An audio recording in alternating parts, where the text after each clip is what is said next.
हम पढ़ेंगे plant cell और एनिमल सेल के बीच के डिफरेंसेस के बारे में।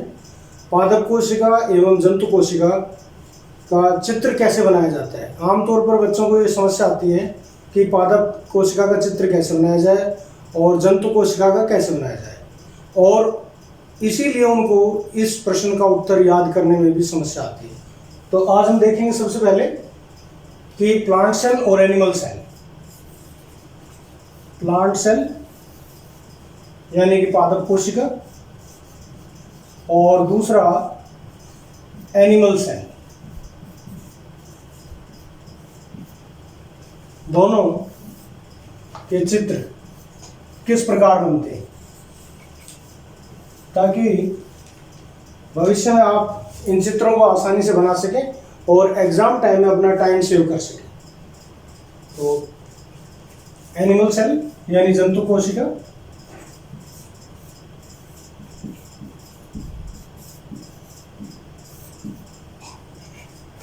अब सबसे पहले हम देखते हैं कि प्लांट सेल का चित्र कैसे कैसे बन सकता है। तो प्लांट सेल का डायग्राम बनाने के लिए हम जैसा देखते हैं कि बच्चे कई बार उस डायग्राम को जब बनाते हैं तो उसकी शेप बहुत अलग यूज करते हैं। दो मुख्य प्रकार से हम डायग्राम ड्रॉ कर सकते हैं। एक तो इस प्रकार से हेक्सागोनल शेप लेकर के, और दूसरा इस प्रकार से रेक्टेंगुलर शेप लेकर के। ये दो तरीके हैं प्लांट सेल का डायग्राम बनाने के लिए। ये चित्र बनाने के लिए कई बार हमने ये भी देखा है, बच्चे क्या करते हैं कि ये चित्र बनाया और एक नाम यहाँ लिख दिया, एक नाम यहाँ लिख दिया, एक यहाँ लिख दिया, एक इधर लिख दिया। इस प्रकार से चारों तरफ उसकी लेबलिंग कर देते हैं, और जिसकी वजह से वह डायग्राम सुंदर नहीं लगता और उसकी लेबलिंग इफेक्टिव नहीं दिखाई देती। इसीलिए इसको इफेक्टिव बनाने के लिए हम लेबलिंग केवल एक साइड करते हैं, ज़्यादातर लेबलिंग, और यदि फिर भी 2-3 नाम बचते हैं तो उसकी लेबलिंग दूसरी तरफ कर ली जाती है। अब देखते हैं हम सबसे पहले हम हेक्सागोनल शेप में, षटकोणीय आकार में बना करके देखते हैं ऐसे। तो सबसे पहले हमें इस प्रकार से चित्र बनाना है षटकोणीय आकार में। इसे हम सेल वॉल मान लेते हैं, और इसके बाहर प्लाज्मा लैमिना,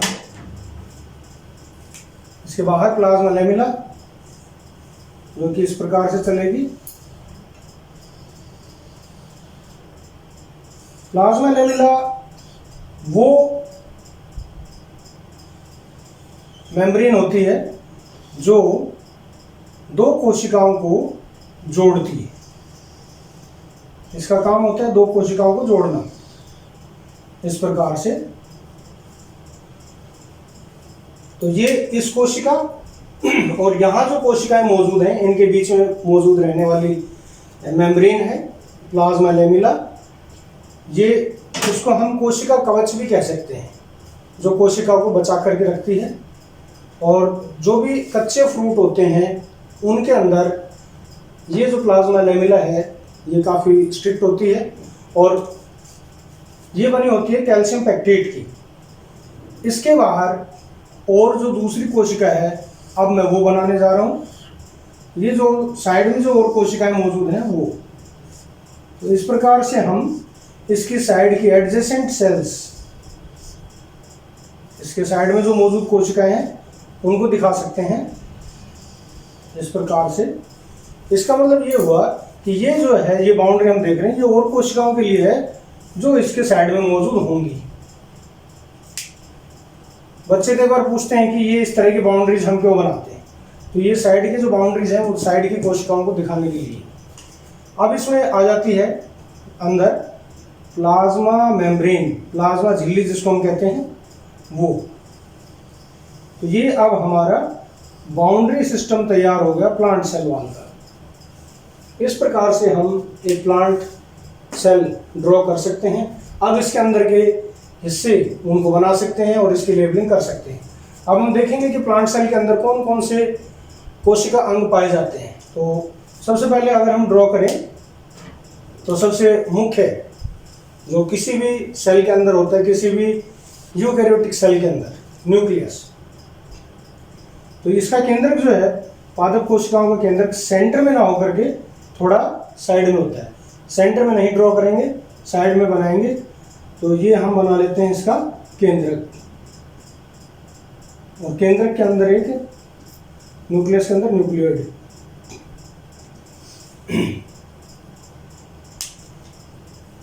इसी प्रकार इसके अंदर एक जो सबसे बड़ा कोशिकांग जो मिलता है वो है ये इस प्रकार से वैक्यूल, रिक्तिका।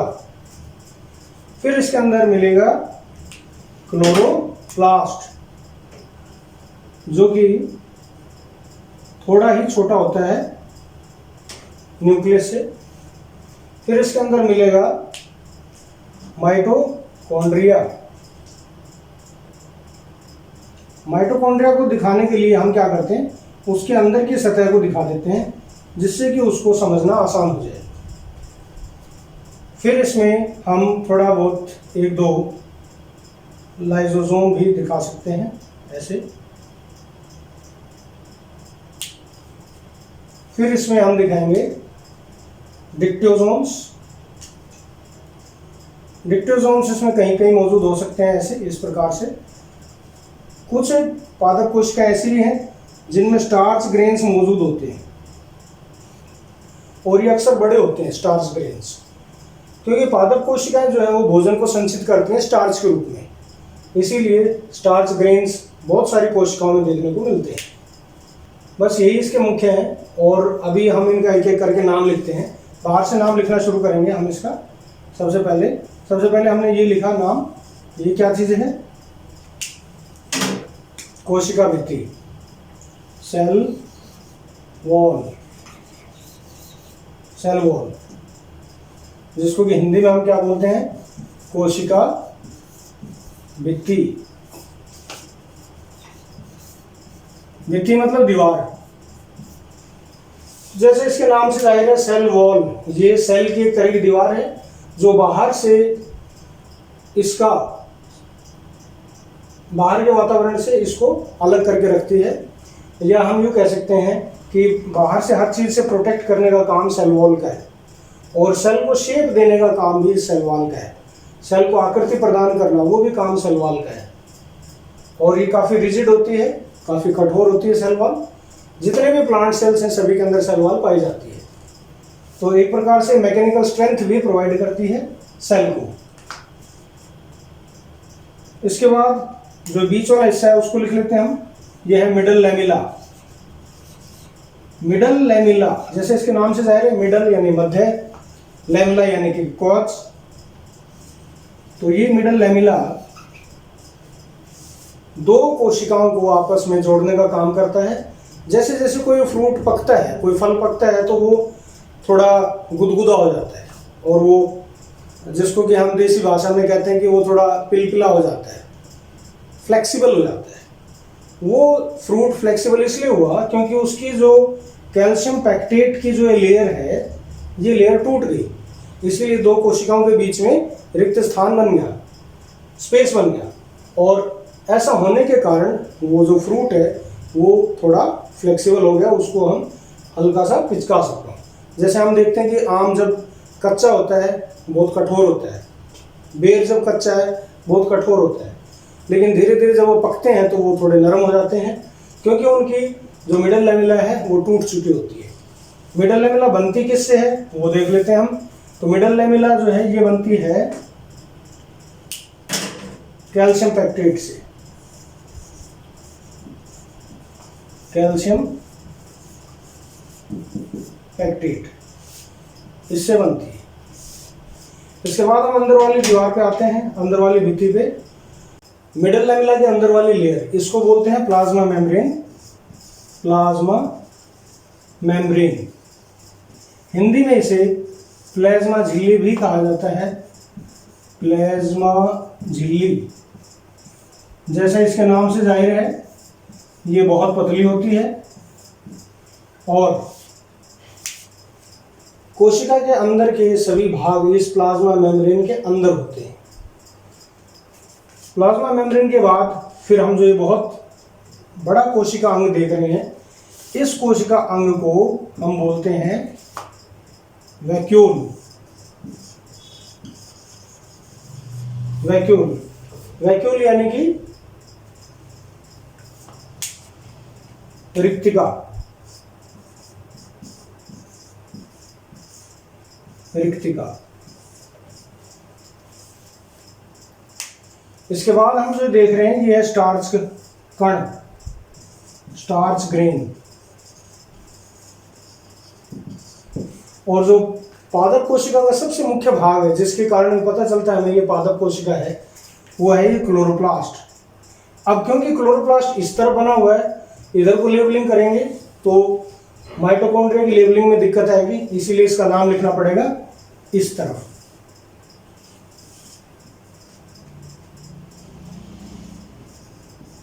क्लोरोप्लास्ट,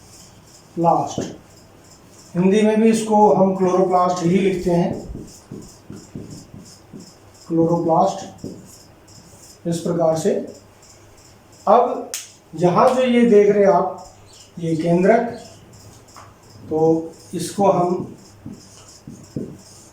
केंद्रक लिख देंगे। इंग्लिश में इसको न्यूक्लियस बोलते हैं।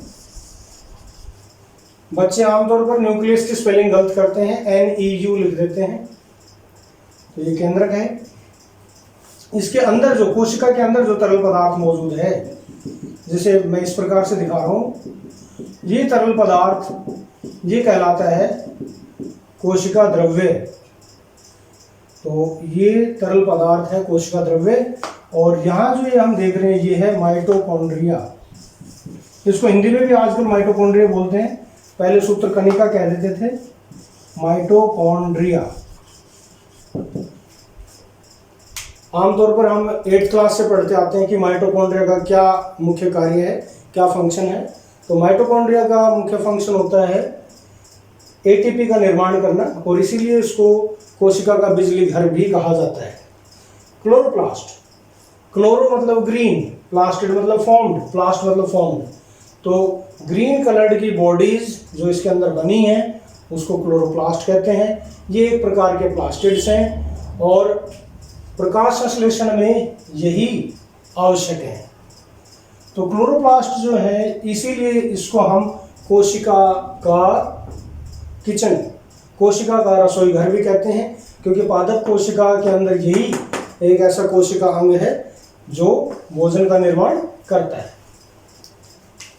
केंद्रक, जैसा कि हम जानते हैं कि कोशिका के अंदर की सभी कार्यविधियां, कोशिका के अंदर की सभी एक्टिविटीज, ऑलमोस्ट सभी एक्टिविटीज न्यूक्लियस ही कंट्रोल करता है। इसीलिए उसका नाम केंद्रक है, कि केंद्र में मौजूद होकर सभी गतिविधियों का निरीक्षण करना और पूरी कोशिका के सभी कार्यों को नियंत्रित करना।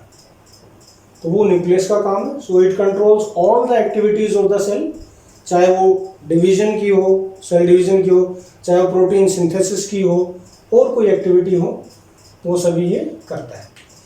फिर यहाँ पर एक चीज आती है एंडोप्लाज्मिक रेटिकुलम। एंडोप्लाज्मिक रेटिकुलम, तो वो और दिखा देते हैं हम अभी यहाँ पर किसी भी एक स्थान पे। जैसे यहाँ हमारे पास स्पेस बची हुई है, यहाँ पे भी स्पेस है, तो हम चाहे तो उसको एंडोप्लाज्मिक रेटिकुलम को यहाँ पर भी दिखा सकते हैं इस प्रकार से, ऐसे ऐसे। तो ये एंडोप्लाज्मिक रेटिकुलम, इसको ER लिखते हैं हम, ER एंडोप्लाज्मिक रेटिकुलम शॉर्ट में। तो वैसे इसका नाम है अंतर्द्रव्यी जालिका। ये दो प्रकार की होती है, RER व SER, rough endoplasmic reticulum and smooth endoplasmic reticulum.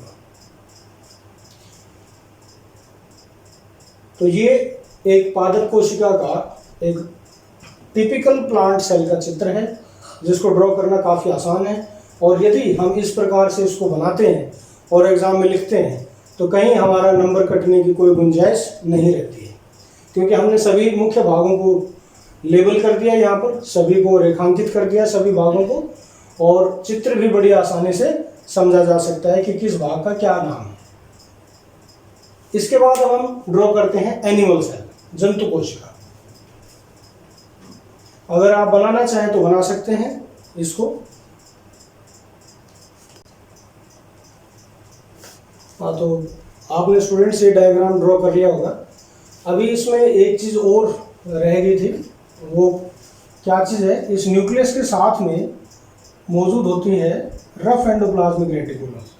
Rough endoplasmic reticulum इसलिए कहते हैं उसको क्योंकि उसके ऊपर राइबोसोम्स स्थित होते हैं, राइबोसोम्स मौजूद होते हैं।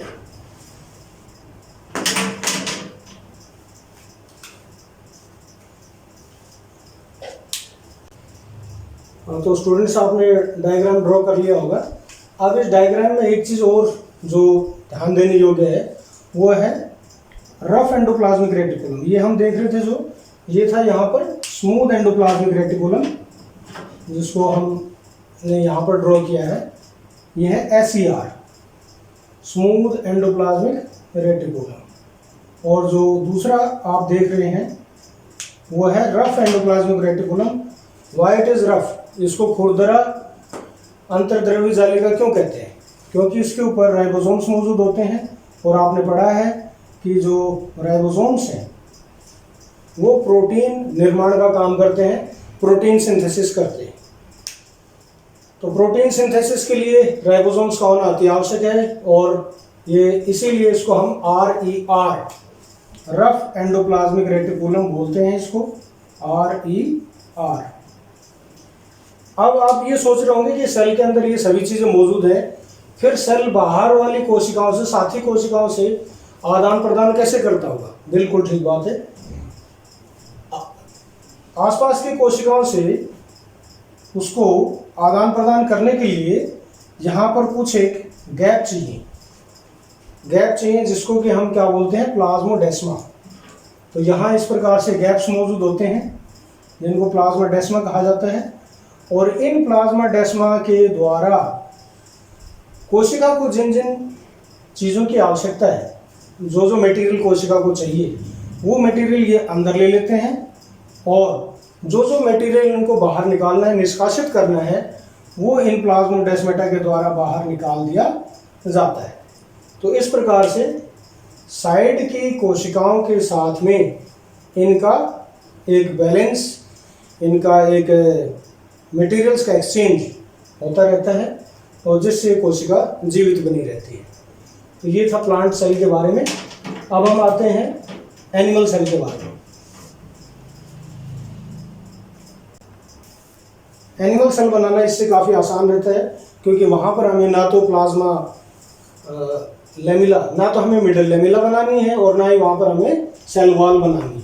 तो दो चीज़ें हमारी कम हो जाती हैं। तो हमारे को सीधा एक इस प्रकार से हम डायग्राम ड्रॉ कर लेते हैं, ऐसे।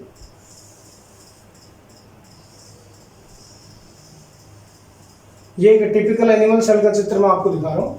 ये जो आप ऊपर देख रहे हो ये माइक्रोविलाइज है, जो एक कोशिका को दूसरी कोशिका के साथ इस प्रकार से जोड़े रखने में सहायता करती हैं, और दोनों कोशिकाओं का आपस में मटेरियल्स का एक्सचेंज, विभिन्न पदार्थों का आदान प्रदान भी इनके द्वारा हो पाता है। ये दूसरी कोशिका दिखा रहा हूं मैं आपको, ये साइड में दूसरी कोशिका है।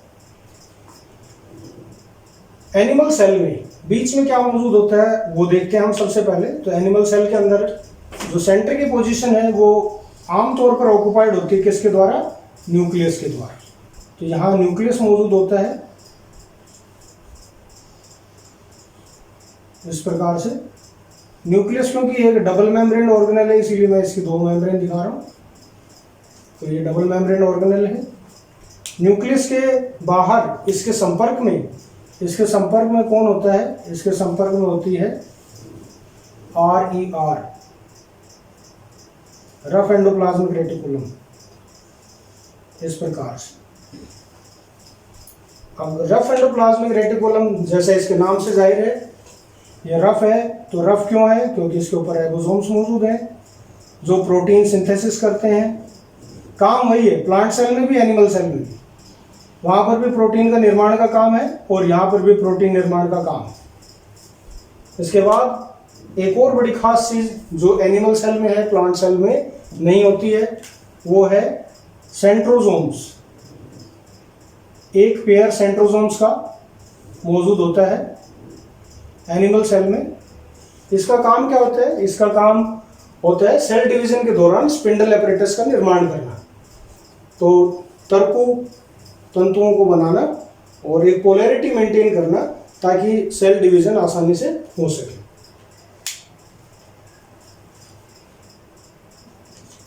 ये प्लांट सेल में नहीं होते हैं, इसीलिए वहाँ पर जो सेल डिवीजन है वो स्पिंडल वाली सेल डिवीजन नहीं है, बिना स्पिंडल की है। इसके बाद इसमें आ जाता है माइटोकॉन्ड्रिया, जिसको कि हम कोशिका का ऊर्जा घर कह लीजिए, कोशिका का बिजली घर कह लीजिए, तो वो माइटोकॉन्ड्रिया हम यहाँ दिखा रहे हैं। तो ये कोशिका का ऊर्जा घर है। क्यों है? क्योंकि एटीपी का निर्माण करता है, आपको बताया था मैंने। केंद्र के अंदर एक डेंस भाग और होता है, एक अति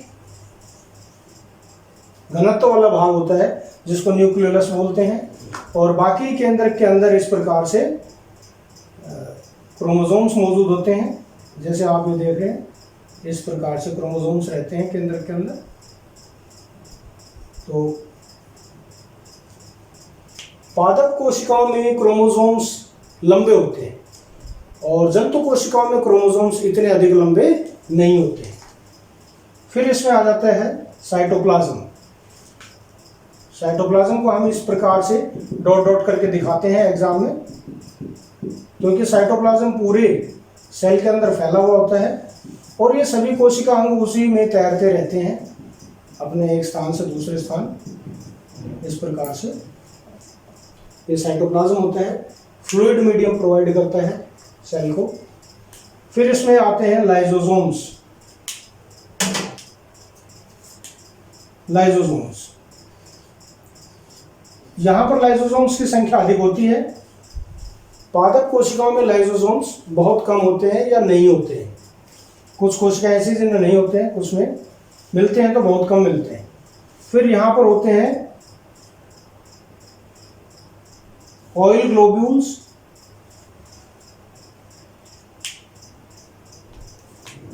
तो ये अभी हम इसकी लेबलिंग करते हैं।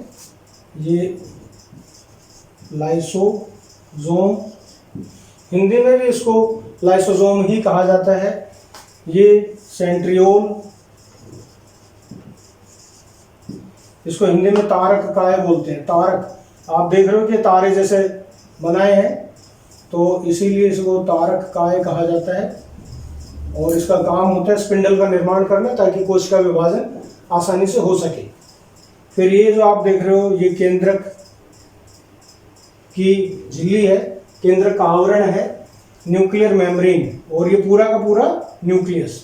तो ये न्यूक्लियस हो गया जिसको कि हम केंद्रक बोलते हैं।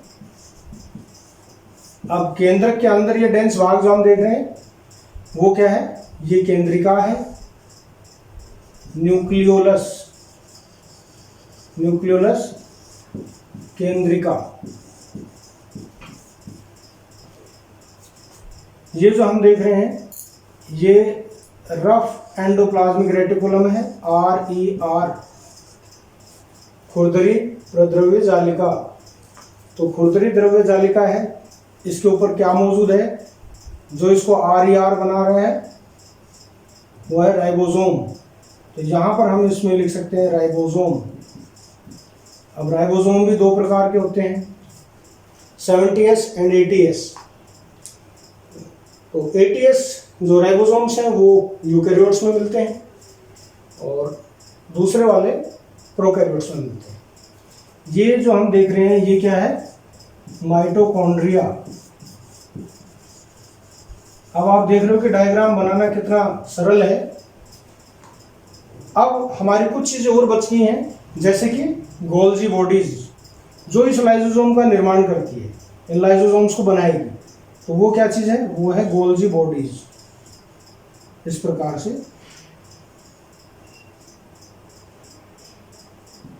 ये अपनी इन वेसिकल्स के द्वारा इन लाइसोसोम्स का निर्माण करती है। तो ये है गोल्जी बॉडीज। कैमिलो गोल्जी वैज्ञानिक ने इनको सबसे पहले देखा, उल्लू की कोशिकाओं में देखा इनको, उल्लू के नर्व सेल में। फिर यहाँ पर हमारे पास बचता है SER, स्मूथ एंडोप्लाज्मिक रेटिकुलम, जो लगभग आमतौर पर कहाँ मिलता है हमें, माइक्रोविलाई के कहीं नज़दीक से मिलता है, इस प्रकार से ऐसे। यह है SER, स्मूथ एंडोप्लाज्मिक रेटिकुलम। तो इसका काम क्या होता है स्मूथ एंडोप्लाज्मिक रेटिकुलम का?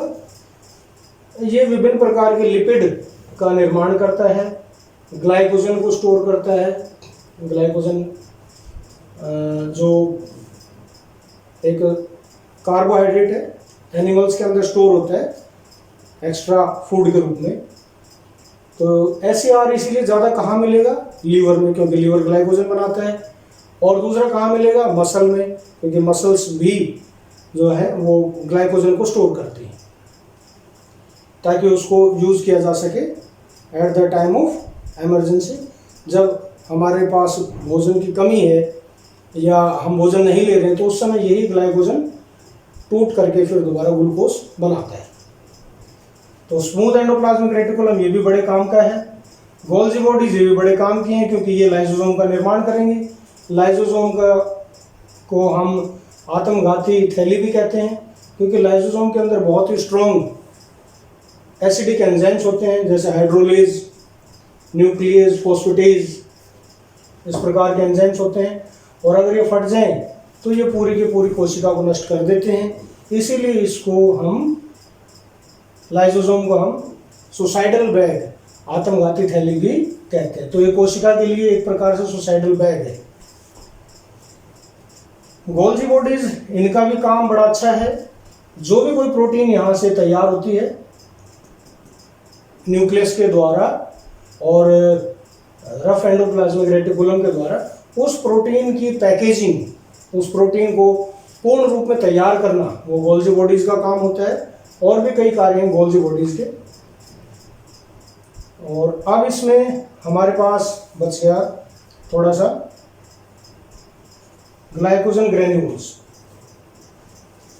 ये हम जो देख रहे हैं ये हैं ग्लाइकोजन ग्रेन्यूल्स। इसी प्रकार फैट ड्रॉपलेट्स भी हमें एनिमल सेल में देखने को मिल सकती हैं। फैट ड्रॉपलेट्स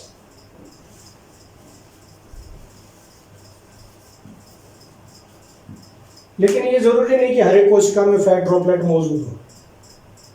तो ये एक टिपिकल एनिमल सेल का हमने स्ट्रक्चर देखा। तो इसके अंदर जितने भी मुख्य मुख्य भाग हैं सभी लिख दिए गए हैं।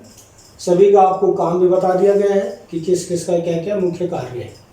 और यदि एग्जाम में आता है तो हम बड़ी आसानी से प्लांट सेल और एनिमल सेल का डायग्राम ड्रॉ कर सकते हैं। अब हम आते हैं इन दोनों के अंतर पर। प्लांट सेल और एनिमल सेल में डिफरेंसेस क्या क्या है। तो हम सबसे पहले उन भागों को देखते हैं जहां डिफरेंस है, जैसे कि प्लाज्मा मेम्ब्रेन, PM।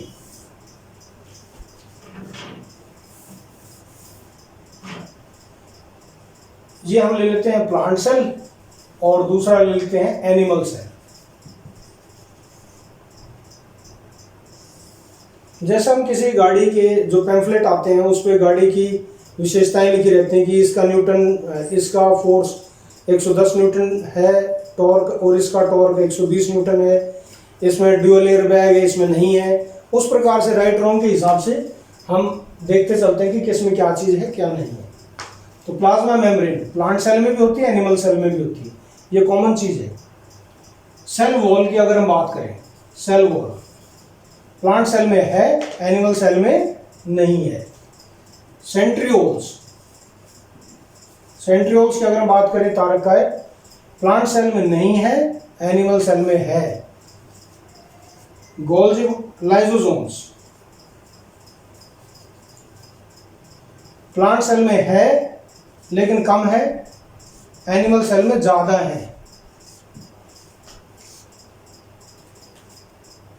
माइटोकॉन्ड्रिया दोनों में होता है, SER RER दोनों में होता है। वैक्यूल प्लांट सेल में है, बहुत बड़ा है, एनिमल सेल में है वैक्यूल। देखिए अब हमने यहाँ पर वैक्यूल को ड्रॉ नहीं किया है, तो हम यहाँ एक वैक्यूल भी बना देते हैं। ये आप वैक्यूल देख रहे हो यहाँ पर। यहाँ वैक्यूल बहुत छोटे हैं और एक्सेंट्रिक है, यानी कि सेंटर में नहीं है। और प्लांट सेल में आपने देखा था वैक्यूल जो था काफी बड़ा था। क्लोरोप्लास्ट की अगर हम बात करें, प्लांट सेल में क्लोरोप्लास्ट होते हैं, एनिमल सेल में नहीं होते हैं। सेल डिवीजन की अगर हम बात करते हैं तो सेल डिवीजन प्लांट्स के अंदर थोड़ा अलग ढंग से होता है और एनिमल सेल में अलग प्रकार से होता है, क्योंकि यहाँ पर स्पिंडल बॉडीज हैं। तो ये कुछ एक अंतर है जो प्लांट सेल और एनिमल सेल के बीच में हम देख रहे हैं। स्टोर्ड फूड यानी कि जो भोजन इकट्ठा किया जा रहा है वो किस रूप में है? पादप कोशिका में तो वो है स्टार्च के रूप में, स्टार्च के कण के रूप में, और एनिमल सेल में वो है ग्लाइकोजन के रूप में। एनिमल सेल्स के अंदर ग्लाइकोजन के रूप में। तो इस प्रकार हम देखते हैं कि एक अंतर कहाँ आता है? सेल वॉल पे, दूसरा अंतर आता है सेंट्रियोल पे, तीसरा आता है वैक्यूल पे, चौथा अंतर आता है क्लोरोप्लास्ट पे, और पांचवा आता है उनके स्टोर्ड फूड पे। बस एग्जाम में हमसे से ज़्यादा 5 डिफरेंसेस ही पूछे जाते हैं, उससे ज़्यादा नहीं। तो इसके साथ ही हमारे आज का जो टॉपिक है प्लांट सेल और एनिमल सेल के बीच के differences and how to make their diagrams easily, ये आज हमने कंप्लीट किया। और उम्मीद करते हैं कि आपको हमारा ये वीडियो आज का पसंद आया होगा, और हमें कमेंट बॉक्स में सजेशन ज़रूर दीजिए। Thank you.